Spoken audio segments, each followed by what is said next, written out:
nós vamos continuar falando da nossa linha ministerial. A linha em que nós estamos, que nós seguimos, desde o Senhor Jesus, quando começou o seu ministério, ele foi batizado, passando pelos apóstolos, e por muitos servos de Deus, até hoje, nós seguimos essa linha ministerial, graças ao Senhor. Agora, o que é o ministério? O que é o ministério hoje? É um ministério individual de um grupo de pessoas que quer fazer sua própria vontade? Ou o ministério é Deus operando na terra por meio da igreja, para cumprir a sua vontade aqui? Graças ao Senhor, né? Que Deus tem um plano maravilhoso e que nos inseriu, todos nós aqui fomos inseridos nesse plano de Deus, para levarmos a cabo a sua vontade eterna aqui na terra, até que um dia o seu reino volte e a sua autoridade seja estabelecida. Eu queria perguntar para vocês, quem são os ministros da nova aliança? Quem são os ministros de Deus hoje? Anjos? Na antiga aliança, no Velho Testamento, tinha os ministros de Deus, vários ministros. Alguns oficiavam no tabernáculo, depois do templo, os sacerdotes, os profetas. Mas quem são os ministros da nova aliança? Para ser ministro do presidente, não é tão fácil, né? Cargo político, tem que alcançar influência, tem, né? Um ministro, às vezes, ainda mais os nossos últimos governos, não dura muito tempo, os ministros, né? É lá constituído, de repente destituído. Agora, o ministro da nova aliança, nós precisamos perceber que ele tem algumas características. E essa semana nós vimos várias características. São esses ministros que vão conduzir o ministério de Deus aqui na terra, o plano de Deus e a vontade de Deus aqui na terra. Agora, quando você fala ministro, essa palavra parece muito elevada, não parece? Será que você é um ministro de Deus? Ou não? Olha para quem está do seu lado e pergunta, você é um ministro de Deus?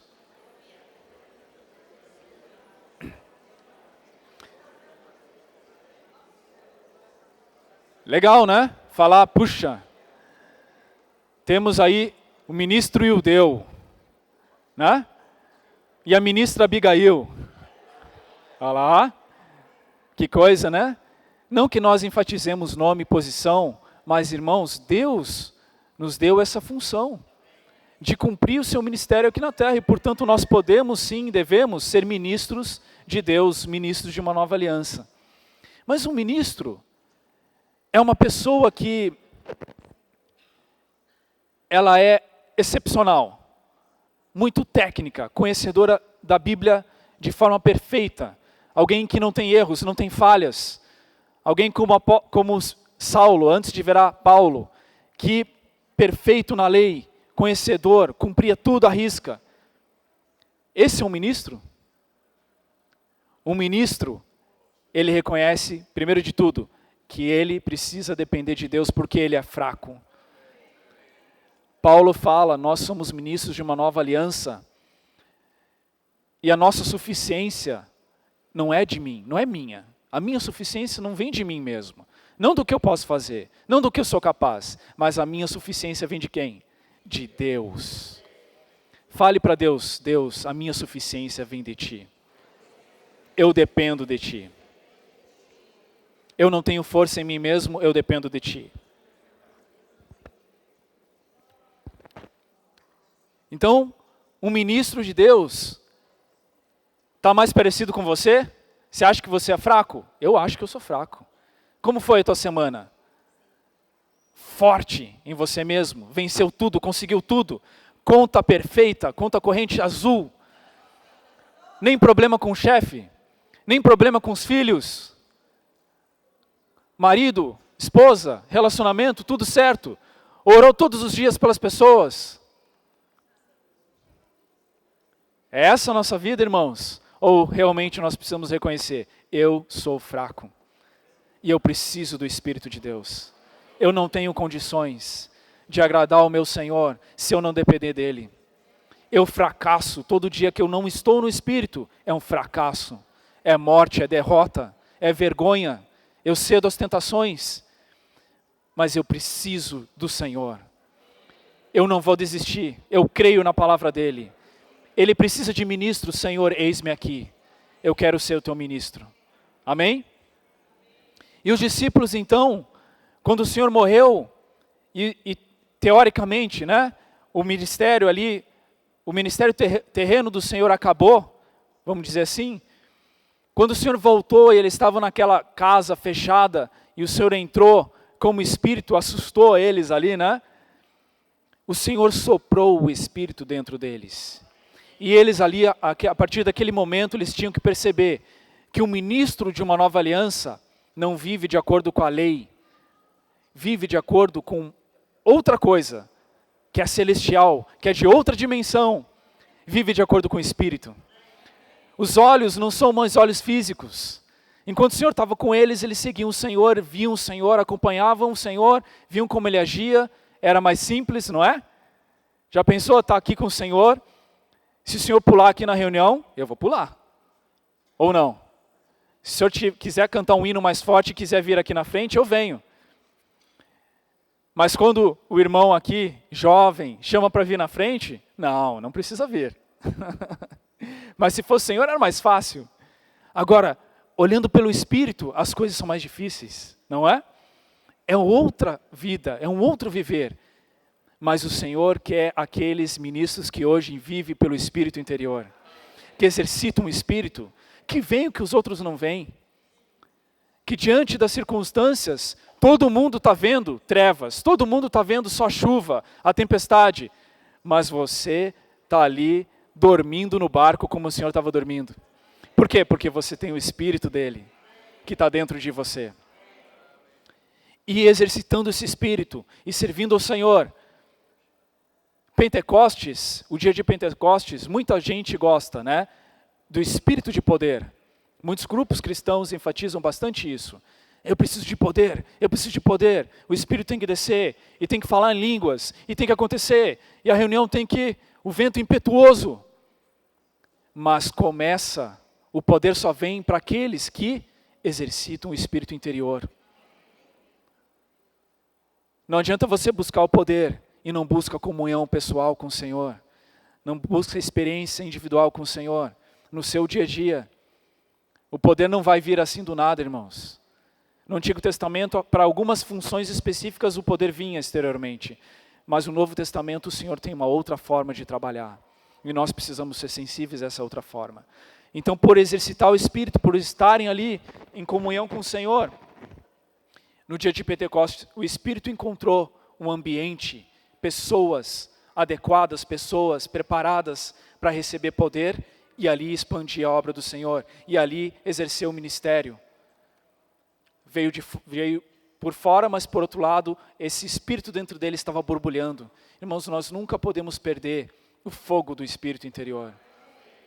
Muitas vezes eu sinto que as coisas do mundo, do dia a dia, me abafam, me prendem, mas eu oro, Senhor, não deixa eu perder o fogo do Espírito, não deixa eu perder o primeiro amor por Ti, que arda, que queime. E os discípulos então receberam o Espírito exterior e começaram a falar em outras línguas. Eram línguas inteligíveis que ninguém conseguia compreender? Ou eram línguas que existiam? Existiam. Tem uma interpretação errada. Se você olha a Bíblia, até a versão original da palavra de falar em outras línguas, não é balbuciar umas palavras aqui e de repente você está falando em línguas. Não, eram línguas que outros podiam entender, das várias regiões. Então, por exemplo, eles eram brasileiros, estavam falando inglês, francês, italiano, em vez do português. Então, outros que estavam nas regiões podiam compreender o que eles falavam, né? Mas vários ali achavam que eles estavam bêbados, né? Estão inventando palavra, não conheciam, né? Mas essa língua não era uma língua inteligível. Era de fato, Deus queria ali era um princípio de que Deus queria alcançar todas as línguas, todas as nações, não é? E por isso o Senhor deu esse poder para eles. E eles continuavam servindo e amando o Senhor, se consagrando de forma plena, absoluta. E o Senhor começou a fazer alguns milagres. Enquanto o Senhor estava na terra, o Senhor fez muitos milagres, não fez? E na verdade, o Senhor Jesus, ele veio para quebrar, para pôr fim a uma era de reinado da morte. A morte, ela é de certa forma personificada na Bíblia. Você olha Apocalipse, né, fala que a morte foi lançada no lago de fogo. A morte parece que ela é personificada e a morte tem poder. Um dos poderes grandes da morte são as doenças, as enfermidades, os espíritos imundos, malignos, a influência que a morte faz no homem. Claro, a própria morte física, né? Você morrer, nós não fomos criados para morrer, nós fomos criados para ter vida eterna, mas a morte opera no homem. E quando o Senhor veio, Ele veio para mostrar, olha, está aqui na terra quem tem autoridade sobre a morte, quem tem autoridade sobre as doenças. Os demônios que operavam junto com a morte, em toda a esfera satânica, quando viam o Senhor, morriam de medo. Isso que o Senhor não tinha nem morrido e ressurgido ainda, mas Ele já era aqui na terra, a autoridade de Deus. E todas as doenças, e tem vários e muitos milagres que não estão relatados na Bíblia, mas alguns estão para o nosso aprendizado. Então, por exemplo, o homem da mão ressequida, a mão dele não tinha função. Claro, por um lado tem o aspecto físico, mas por outro tem o espiritual.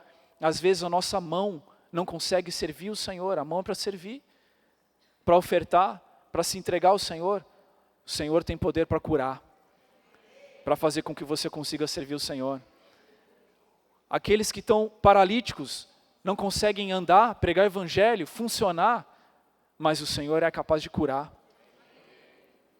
Aquela mulher que sofria do fluxo de sangue, que não parava. Às vezes nós temos certas situações na nossa vida que nós recebemos a palavra, recebemos vida, mas essa vida não é retida porque ela vaza. Pecados ocultos, vícios, problemas que fazem a vida vazar. Mas o Senhor tem poder para curar. Um toque só, o Senhor curou. Aquele servo do centurião que estava lá padecendo, uma palavra do Senhor, o Senhor não chegou perto, mas uma palavra do Senhor curou. A sogra de Pedro estava com febre. Pedro amava a sogra dele, né? Graças ao Senhor, viu? Querido Pedro, o que a vida do Senhor não faz, né? Orou, né? Estava com febre. O que é febre? Febre significa a rebelião, a rebeldia. Na Bíblia, o Senhor é capaz de nos curar de toda rebelião. Não há nada que o Senhor não possa curar. Os demônios, os espíritos malignos, imundos, tudo na frente do Senhor, nada permanece, a não ser a vitória e a vida do Senhor. E quando Ele morreu e ressurgiu, Ele ascendeu aos céus e a Ele foi dado um nome que está acima de todo nome. Não tem nenhum outro nome na terra, debaixo da terra e nos céus que seja maior que o nome de Jesus. Por isso que quando você invoca esse nome, você precisa tocar no poder, na autoridade dEle. Senhor Jesus. Não é Jesus, não, é Senhor Jesus. Porque Ele é Senhor. Porque Ele está acima de tudo. E nós estamos abaixo dEle. Ele é o nosso cabeça, Ele é nosso mestre, Ele é o nosso Senhor. E não há nada na sua vida, irmão e irmã, que esse Senhor não possa resolver. Nós não podemos diminuir o poder que há no nome de Jesus. E às vezes na nossa vida, nós diminuímos esse nome. Nós esquecemos do que esse nome é capaz de fazer por nós. Por isso que Pedro, quando curou o coxo, em Atos 3, estava ali há 40 anos, os irmãos falaram aqui, Atos 3:6, Pedro, porém, lhe disse, não possuo nem prata, nem ouro, mas o que eu tenho, isso te dou, em nome de Jesus. Cristo, o Nazareno, anda. E ele se firmou pelos pés, se levantou e pôs-se de pé de um salto, né? Então, o nome de Jesus. O que Pedro tinha? O que Pedro conhecia? O que os discípulos viviam fazendo? Ele tinha o nome do Senhor. Graças ao Senhor.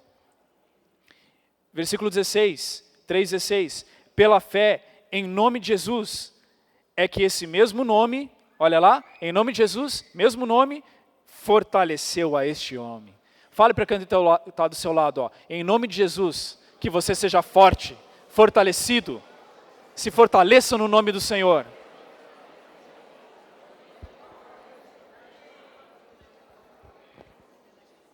Graças ao Senhor. E aí, 4:12, capítulo 4, versículo 12.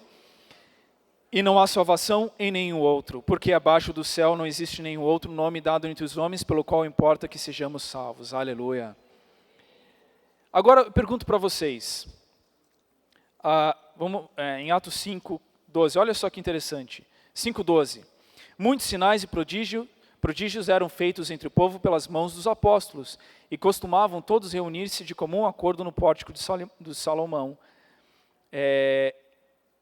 E 14, e crescia mais e mais a multidão dos crentes, tanto homens como mulheres agregados ao Senhor, a ponto de levarem os enfermos até pelas ruas e os colocarem sobre leitos e macas, para que ao passar Pedro, ao menos sua sombra se projetasse em algum deles. Afluía também muita gente das cidades vizinhas de Jerusalém, levando doentes e atormentados, espíritos imundos, e todos eram curados. Amém. Agora, às vezes, e é o que eu queria fechar a minha parte aqui introdutória, nem sempre o Senhor vai curar o que nós estamos pedindo. Nem sempre nós vamos ver milagres na nossa vida, os milagres que nós queremos ver. Não é verdade? Quando você ora pelas pessoas, a gente estava falando, né? O Ulisses estava falando lá embaixo. Você ora pelas pessoas, e aí você vê os testemunhos. Estava desempregado, no dia seguinte conseguiu um emprego. Puxa! Mas às vezes você está numa situação que o Senhor não te dá um emprego. Tá com problema com o chefe, já resolveu. Estava num problema na família, ia se separar, o Senhor conciliou. Quando você ora pelas pessoas, não tem esses testemunhos? Deus não faz milagres quando nós oramos? Não que a gente busque milagres, irmãos, mas nós buscamos o nome, o nosso Senhor, e Ele tem poder. Então quando nós oramos pelas pessoas, sim, o Senhor faz. Mas e quando eu oro por mim mesmo? Parece que Ele não está fazendo? Por quê? Porque o Senhor tem uma experiência mais profunda para cada um de nós, irmãos. Nós precisamos perceber, Deus quer ministros de uma nova aliança. Deus não quer crianças. Deus não quer infantilidade. Deus precisa de maturidade. E às vezes o Senhor usa essas circunstâncias para nos fazer amadurecer. Às vezes por anos nós oramos, irmãos. Às vezes as situações parecem que não mudam. Mas é porque Deus ainda quer trabalhar em você. Deus ainda quer vencer. Deus ainda quer se mostrar como graça, como vida. Quer se mostrar de uma forma mais profunda a você. Não podemos desistir, irmãos. Não duvide do Senhor. Não é porque Ele não está presente, não está ouvindo. Não, Ele vai atender a sua oração. Mas insista em oração, em comunhão. Ainda tem mais tempo, certo? E o capítulo 5 de Atos ainda. Olha só essa experiência que eu estou falando para vocês. Puxa, Pedro estava lá, pregando o evangelho, as coisas acontecendo, curando as pessoas, milagres, de repente foi preso. Mas era para ser preso? Não é todo poderoso ali, Deus não está operando, não é filho de Deus? Às vezes você fala, por que comigo? Eu sou teu filho, Senhor. Irmãos, nós não somos dignos. Veja o que Pedro aconteceu, né? Foi preso, de noite um anjo liberou, veja, um dia o Senhor vem, né? Libertou ele, e aí no versículo 40, depois que eles foram libertos, né, chamando os apóstolos, açoitaram-nos, puxa vida, hein? Ordenando-los que não falassem o nome de Jesus e soltaram. Mas olha a reação de um ministro da nova aliança. E eles se retiraram do sinédrio, tristes, regozijando-se por terem sido considerados dignos de sofrer afrontas por este nome. Graças ao Senhor, irmãos. Nós estamos nessa linha do ministério, mas nós precisamos, primeiro, receber o trabalhar do Senhor no nosso coração, irmãos. Não é só obra, não é só algo exterior, não é só aparência. Primeiro de tudo, é interior. Deus quer trabalhar no seu coração. E aí vai ter poder. Deus quer que você tenha experiências durante os sofrimentos com o nome dEle. Dependendo desse nome, experimentando esse nome, dando vigor e força para você. Graças ao Senhor.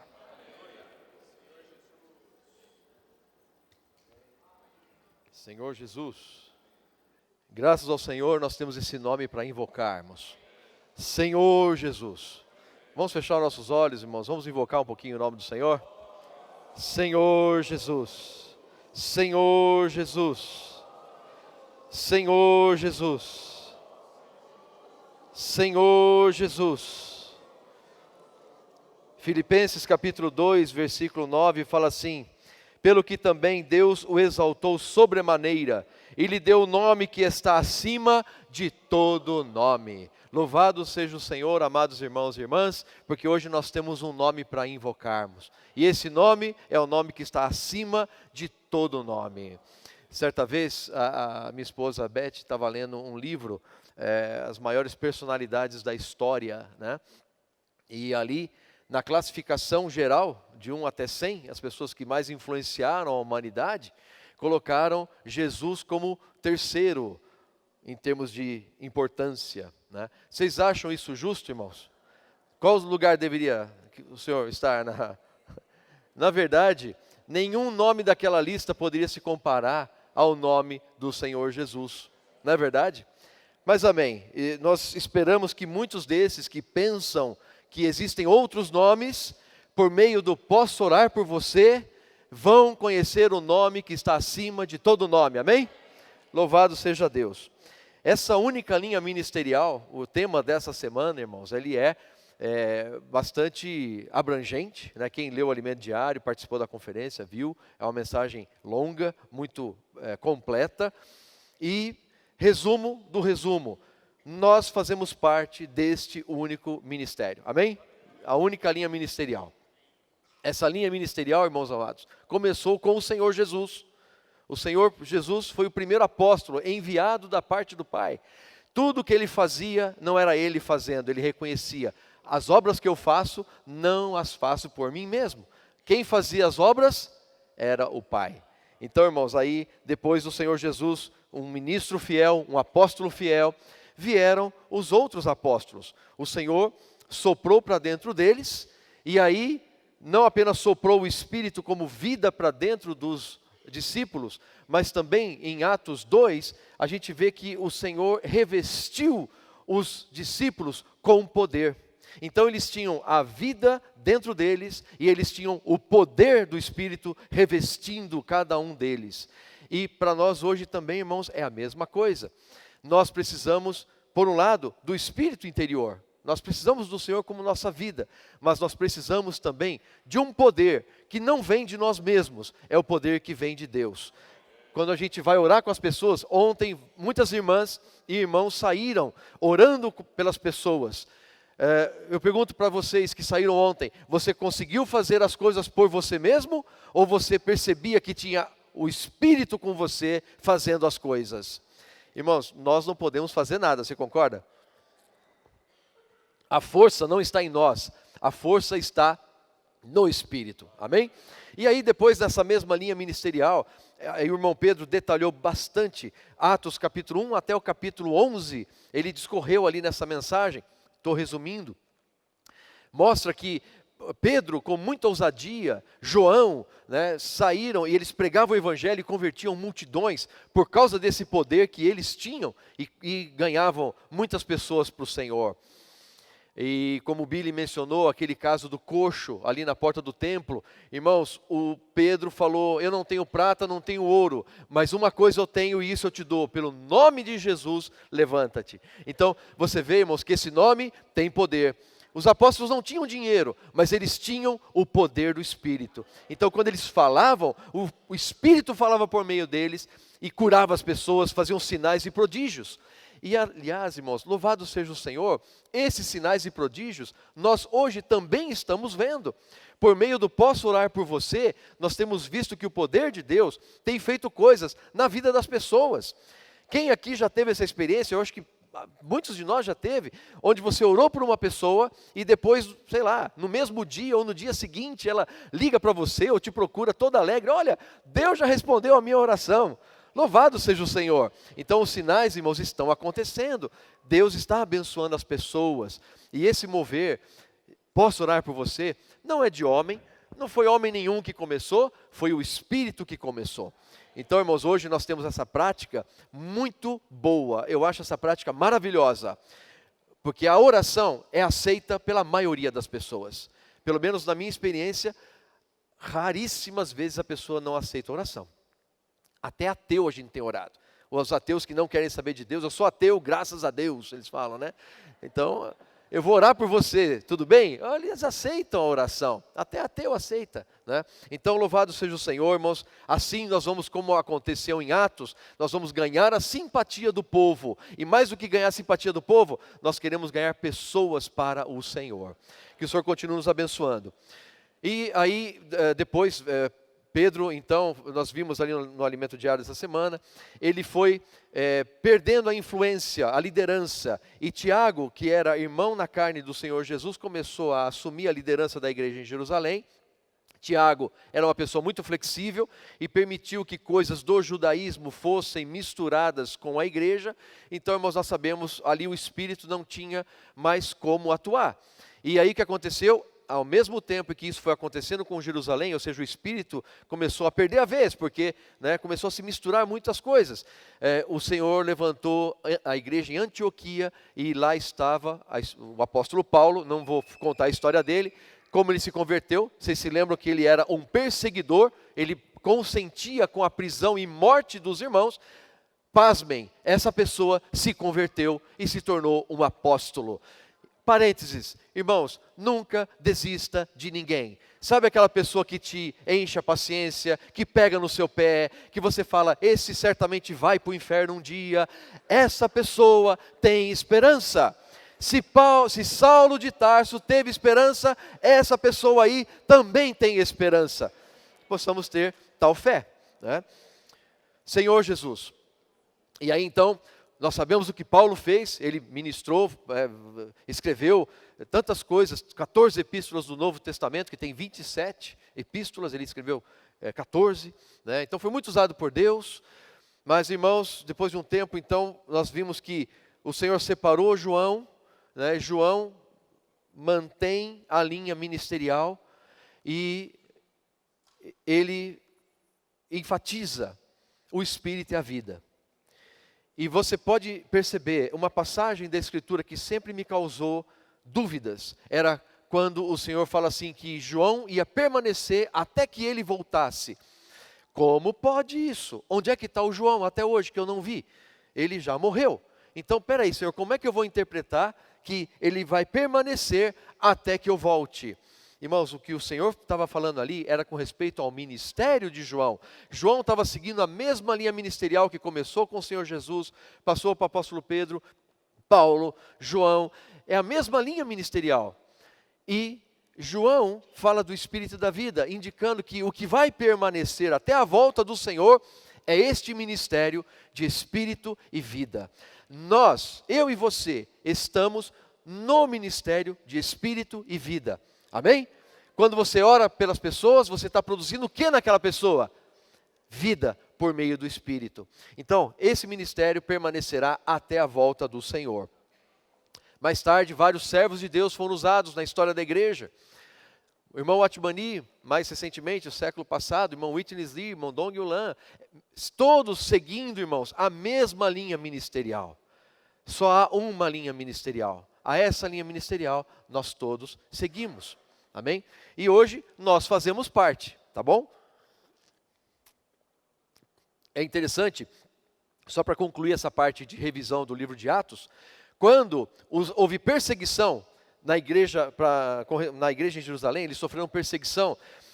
Com a morte de Estevão, a igreja começou então a se espalhar. Houve como disse, uma fuga. Muitos irmãos fugiram de Jerusalém porque estavam sendo perseguidos. Irmãos, onde os irmãos iam, por onde eles iam, por causa da perseguição, mas eles fugiram e eles iam, e onde eles iam, eles pregavam o Evangelho e espalhavam essa mesma linha ministerial para as pessoas. Amém? Então, essa linha ministerial, irmãos queridos, chegou até nós. Nós fazemos parte dessa única linha ministerial. Amém? Isso é muito importante. É muito importante. Muito bom. Mas Billy falou agora, e eu também queria reforçar esse ponto. Quem somos nós, irmãos? Quem somos nós? Eu faço parte dessa única linha ministerial. O que isso tem a ver comigo? Tem tudo a ver com a gente. O Senhor Jesus foi o primeiro enviado de Deus. E Ele cumpriu a redenção por nós. Irmãos queridos, Ele cumpriu a redenção morrendo na cruz no meu lugar. Morrendo na cruz no seu lugar.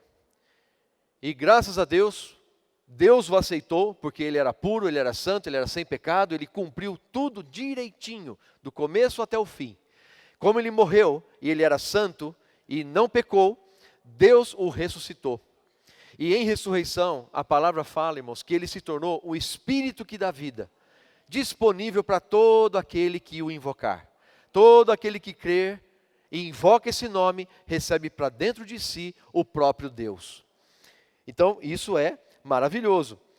Por isso, irmãos, Efésios capítulo 1, se você quiser acompanhar na sua Bíblia, ou vai ser projetado aqui, não sei. Efésios capítulo 1, versículos 19 a 23. Senhor Jesus. O 18 também. Iluminados os olhos do vosso coração, para saberdes qual é a esperança do seu chamamento, qual a riqueza da glória da sua herança nos santos, e qual a suprema grandeza do seu poder, para com os que cremos, segundo a eficácia da força do seu poder. Irmãos, Paulo fala difícil, é ou não é? O Paulo escreve aqui pelo Espírito, mas ele escreve de uma forma extremamente elevada.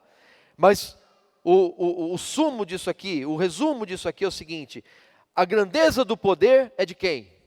É de Deus. E essa força, esse poder, está com quem hoje? Irmãos, está conosco. Você crê que o poder de Deus está com você? A força do poder de Deus está com você? Você acredita nisso? Está aqui, para com os que cremos, segundo a eficácia da força do seu poder, o qual exerceu Ele em Cristo, ressuscitando dentre os mortos. Irmãos, a eficácia da força do poder de Deus, com a qual Ele ressuscitou a Jesus dos mortos. Irmãos, Jesus ressuscitou dos mortos. Isso é tremendo, isso não existe. Se você for ver na história da humanidade, isso parece loucura. Mas para nós que cremos, isso é o poder de Deus. Deus é poderoso a ponto, a força do poder de Deus é tão grande, que Ele pode até ressuscitar morto. Qual é o maior poder que existe no universo hoje, irmãos? É o poder da morte.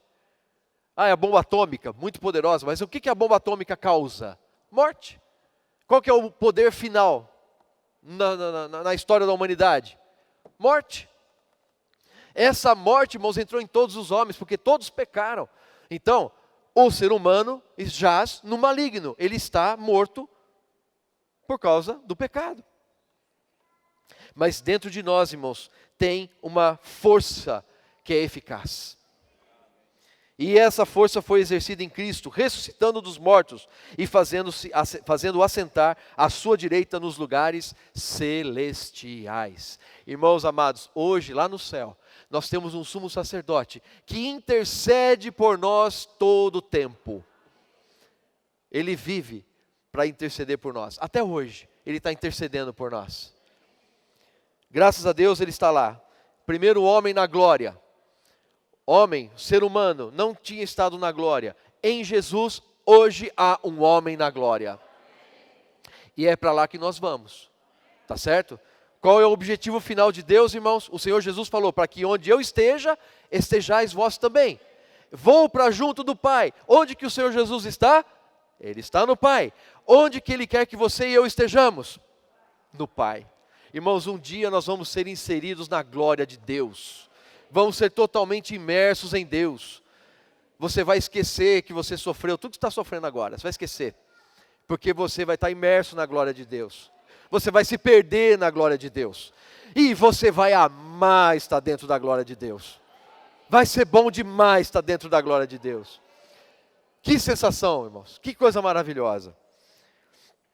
E aí, ele assentou-se à sua destra nos lugares celestiais, acima de todo principado e potestade, e poder e domínio, e de todo nome que se possa referir não só no presente século, mas também no vindouro. E pôs todas as coisas debaixo dos pés, e para ser o cabeça sobre todas as coisas, o deu à igreja. Hoje Cristo é dado para nós, a qual é o seu corpo, a plenitude daquele que a tudo enche em todas as coisas. Ó Senhor Jesus, que Deus que nós temos, irmãos, maravilhoso. Então você percebe, o poder não é nosso, o poder vem dele. E ele deu esse poder para a igreja. Então quando a gente ora com as pessoas, irmãos, nós estamos levando o poder de Deus para a vida das pessoas. Deus é muito bom, irmãos. Deus é maravilhoso. E Ele se preocupa conosco. Você sabia que antes de Ele te enviar, Ele quer primeiro cuidar de você? Deus quer te enviar, mas Ele primeiro quer cuidar de você. João capítulo 20.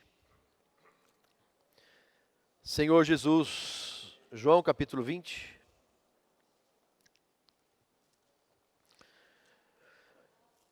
Aqui mostra, irmãos, o momento em que Jesus aparece aos discípulos, logo depois da sua morte. Versículo 19, 20 e 19 de João.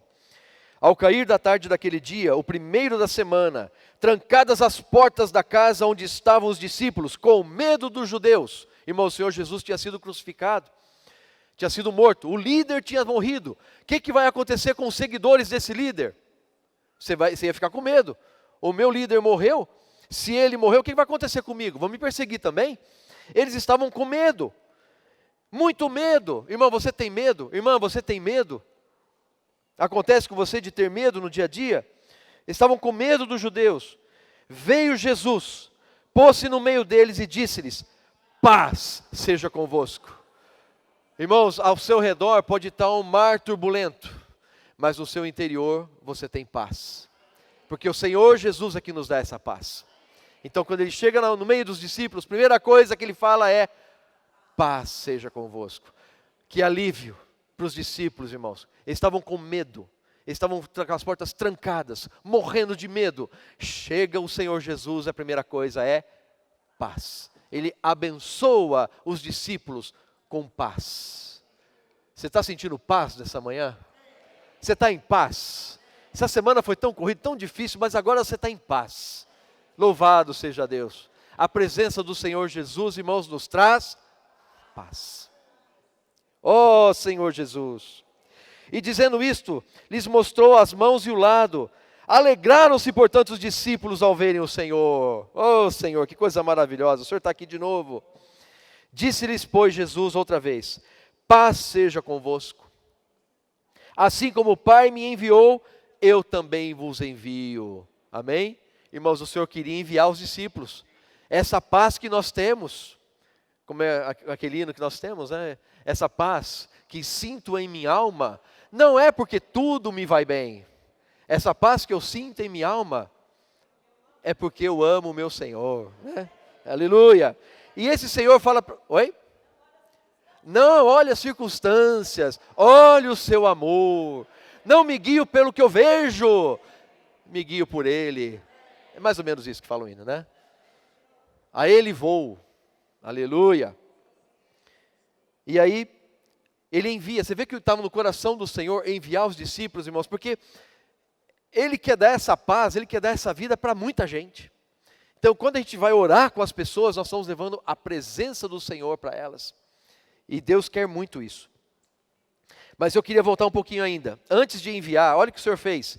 E havendo dito isto, soprou sobre eles e disse-lhes: recebei o Espírito Santo. Recebei o Espírito Santo.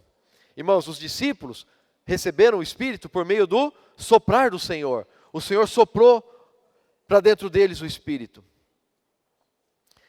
Hoje, esse sopro também pode chegar para mim e para você. Como que esse sopro chega para nós? A palavra fala, irmãos, que Ele está perto de ti. Está perto do teu coração, da tua boca. se você invocar a Jesus como Senhor. Esse nome que está acima de todo nome. Simples, acessível. Basta você dizer de coração que Jesus é o Senhor. Fala comigo, Jesus é o Senhor. Jesus é o Senhor. Ninguém diz Jesus é o Senhor, ou Senhor Jesus, senão pelo Espírito Santo. Então você já recebeu o sopro. Você já recebeu o sopro. Quem recebeu o sopro, diga amém. Quem está feliz por ter recebido o sopro, diga amém. Quem está em paz porque recebeu o sopro, diga amém. Senhor Jesus. Senhor Jesus. Você está em paz, mas quem era você? Eu vou te mostrar quem você era, quem eu era. Ezequiel 37.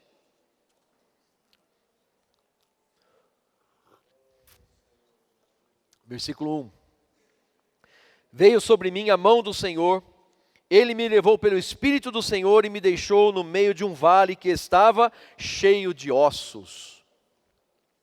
E me fez andar ao redor deles. Eram muito numerosos na superfície do vale e estavam sequíssimos. Então me perguntou, filho do homem, acaso poderão reviver esses ossos? Respondi, Senhor Deus, Tu o sabes. Sabe quem eu e você éramos, irmãos? Ossos secos. Se você fosse andar por esse vale de ossos secos, eu creio, irmãos, que a imagem seria aterrorizadora. É isso? Falei certo? É isso mesmo? Aterradora. Obrigado, Eudeu. Essa imagem seria aterradora. Imagina você andando, crânios para tudo quanto é lado, ossos para tudo quanto é lado, e seco. Ali você viu, muita gente morreu. Irmãos, permita dizer para você o seguinte: o pecado fez com que nós nos tornássemos um montão de ossos secos, sem vida, sem esperança, sem Deus. Versículo 4, disse-me ele, profetiza a estes ossos e dize-lhes, ossos secos, ouvi a palavra do Senhor. Graças a Deus, porque esses ossos secos aqui, um dia ouviram a palavra do Senhor. Assim diz o Senhor Deus a estes ossos, eis que farei entrar o Espírito em vós e vivereis. Irmãos, quem somos nós senão ossos secos? Mas um dia o Espírito entrou em nós e nós vivemos. Nós estávamos mortos em delitos e pecados, mas uma vez que nós cremos no Senhor Jesus, nós recebemos esse Espírito que dá vida para dentro de nós. Senhor Jesus, entrar o Espírito em vós e vivereis. Porei tendões sobre vós e farei crescer carne sobre vós estenderei pele e porei em vós o Espírito e vivereis e sabereis que eu sou o Senhor. Aleluia! Então profetizei segundo me for ordenado. Enquanto eu profetizava, houve um ruído, um barulho de ossos que batiam contra ossos e se ajuntavam, cada osso ao seu osso. Olhei, e eis que havia tendões sobre eles, e cresceram as carnes, e se estendeu a pele sobre eles, mas não havia neles o Espírito. Então, irmãos, o Senhor restaurou, aqueles ossos se tornaram um corpo novamente. O Senhor também nos restaurou. Versículo 9, então ele me disse, profetiza ao Espírito, profetiza, ó Filho do homem, e diz-lhe, assim diz o Senhor Deus, vem dos quatro ventos, ó Espírito, e assopra sobre estes mortos, para que vivam. Profetizei como ele me ordenara, e o Espírito entrou neles, e viveram, e se puseram em pé, um exército sobremodo numeroso. Um exército sobremodo numeroso. Irmãos, Deus quer fazer de nós um exército. Deus quer nos enviar. Ele falou em João, Ele falou em Atos. Ele quer nos enviar, nós somos exército de Deus. Mas pode ter certeza que antes de Deus te enviar, Ele vai fazer com que você que era um osso seco, esteja de pé novamente. Depois que você está de pé, Ele ainda coloca carne, coloca tendão, coloca pele, e aí Ele coloca o Espírito dEle dentro de você, e você tem vida. Quando você está reconstituído, quando você olha, oh, eu não estou sozinho, tem um monte de gente comigo. Aleluia! Um monte de ossos secos agora, irmãos, formam o exército de Deus.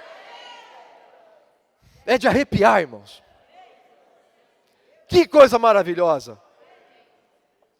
Deus quer nos enviar. Mas percebe, primeiro Ele trabalha na gente. Ele nos supre com vida. Ele restaura os ossos secos. Ele faz com que o osso seco se levante. Tenha vida, tenha carne, tenha pele, tenha músculos, tenha tendões. Ele nos restaura. Irmãos queridos, Deus fez esse trabalho e continua fazendo esse trabalho de restauração em cada um de nós. Mas o que é importante de perceber é que esse corpo levantado, que somos nós agora, Deus mostra que esses corpos formam um exército para fazer a vontade dEle.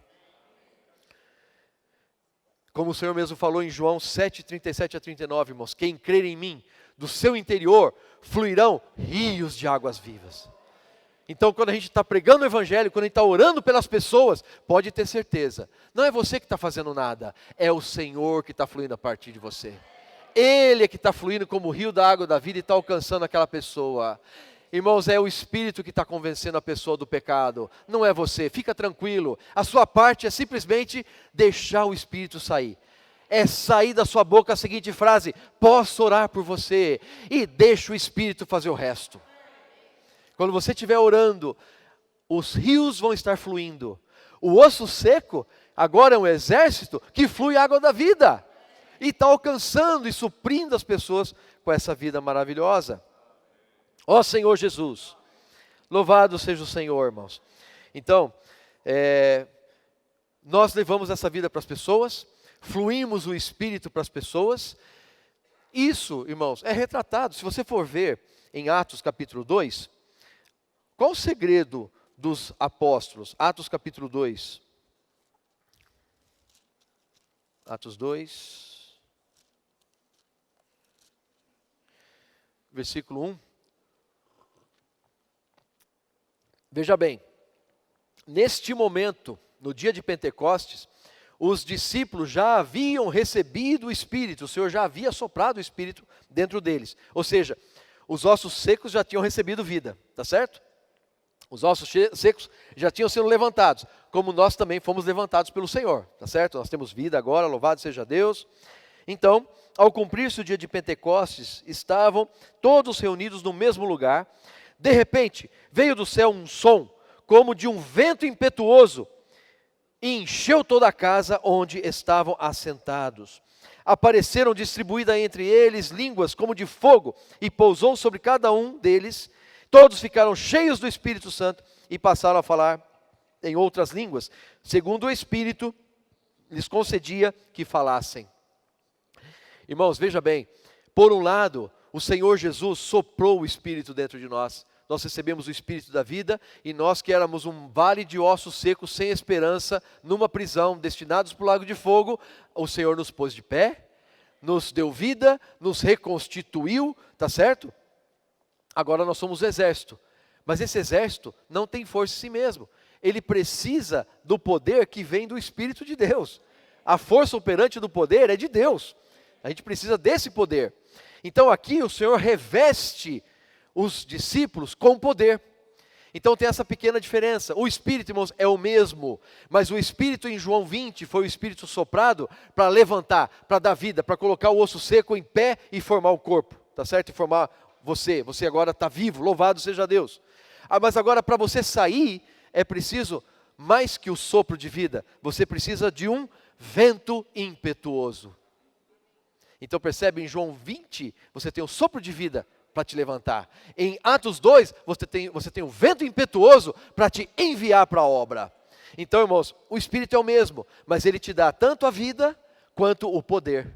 Então, quando a gente sai, Joãozinho, para pregar o Evangelho, a gente sai porque a gente tem vida dentro de nós, amém? Estamos vivos, aleluia! Mas eu preciso do quê? Ser revestido do poder que esse Espírito tem. E aí, irmãos, as potestades se dobrarão ao nome do Senhor Jesus. Não é a nossa força, irmão Luísio. Não é a nossa força. A força é do Espírito, é o poder do Espírito. Então, eles começaram a falar em outras línguas ali e tal. E aí vem, irmãos, vem várias vários sinais, prodígios que os apóstolos faziam, e via logo depois a perseguição. Sinais e prodígios, perseguição. Sinais e prodígios, perseguição. E foi assim, né? Mas o que eu quero ressaltar, irmãos, não é o lado da perseguição. É o lado de que quando os apóstolos, e o exemplo mais clássico que a gente tem aqui é desse coxo que nós já mencionamos, os apóstolos levavam o nome de Jesus para as pessoas.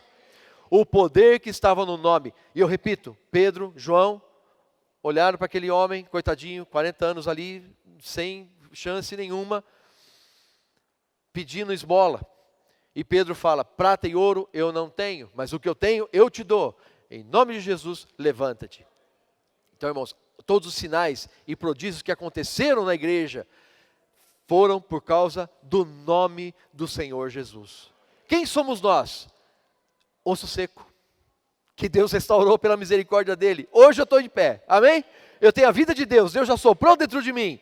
Mas muito mais agora, irmãos, esse soprar de Deus produz em nós vida. E agora eu vejo que eu estou junto com o exército de Deus. E esse exército precisa do poder de Deus para levar adiante, irmãos, a única linha ministerial. Você e eu fazemos parte, sim, dessa linha ministerial. Mas não creia que o poder está em você. O poder está no Espírito que está em você. É Ele que te dá vida, é Ele que levanta o osso seco, põe de pé, preenche com o que precisa, né, dá vida para nós e também nos dá o poder para sermos o exército de Deus, orando com as pessoas, levando essa salvação maravilhosa para tantas pessoas ao nosso redor. Jesus é o Senhor.